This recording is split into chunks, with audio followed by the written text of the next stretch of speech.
द्रौपदीचा अपमान झाल्यानंतर तिच्या मनामध्ये या अपमानाची आठवण ठळकपणे कोरलेली असते. यानंतर युद्ध होतं.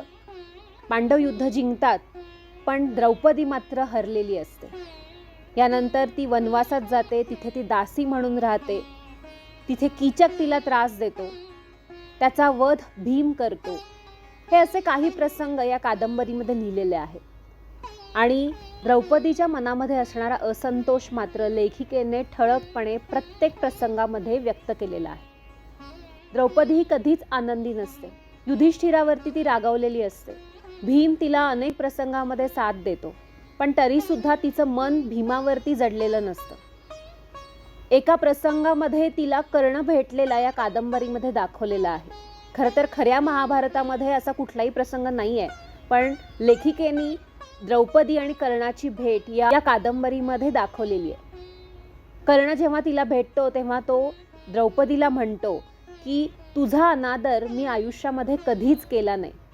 यावर द्रौपदी सुद्धा म्हणते की स्वयंवराचा प्रसंग मी आजपर्यंत कधीच विसरलेली नाही आहे.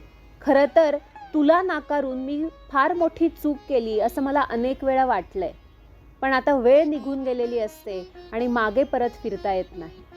या प्रसंगामध्ये लेखिकेने असं दाखवण्याचा प्रयत्न केलेला आहे की द्रौपदीच्या मनामध्ये कुठंतरी कर्णाबद्दलच्या भावना आहेत, पण खऱ्या महाभारतामध्ये असं काही घडलेलं नाही आहे.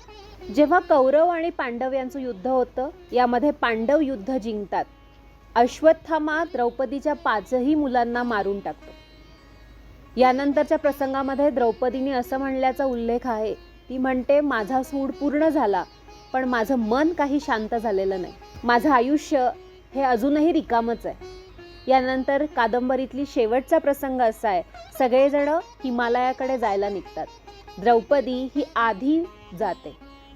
यानंतर युधिष्ठिराचं एक वाक्य आहे जे या कादंबरीमधलं सगळ्यात महत्त्वाचं वाक्य आहे. युधिष्ठिर म्हणतात, द्रौपदीचं सगळ्यात जास्त प्रेम हे अर्जुनावरती होतं, पण द्रौपदीच्या मनामध्ये मात्र एक वेगळीच भावना आहे.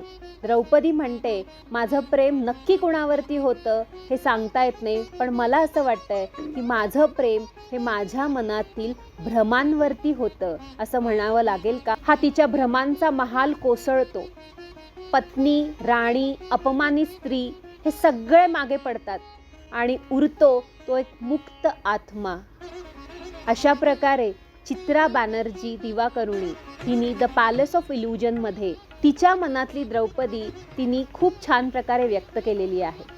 मी पुन्हा एकदा नमूद करते की या कादंबरीमध्ये द्रौपदी आणि महाभारतामधील जे काही प्रसंग आहेत ते चित्रा बॅनर्जी या लेखिकेच्या कल्पनेतील आहेत. आपण माझ्या महाभारत या सिरीजमधलं जे महाभारत ऐकत आहात ते जे ओरिजिनल महाभारत आहे ते ऐकत आहात. या दोन्हीमध्ये फरक आहे. त्यामुळे चित्रा बॅनर्जीच्या नजरेतली किंवा तिच्या डोक्यातली, तिच्या कल्पनेतली द्रौपदी तुम्हाला जाणून घ्यायची असेल तर हे पुस्तक वाचायला विसरू नका. धन्यवाद.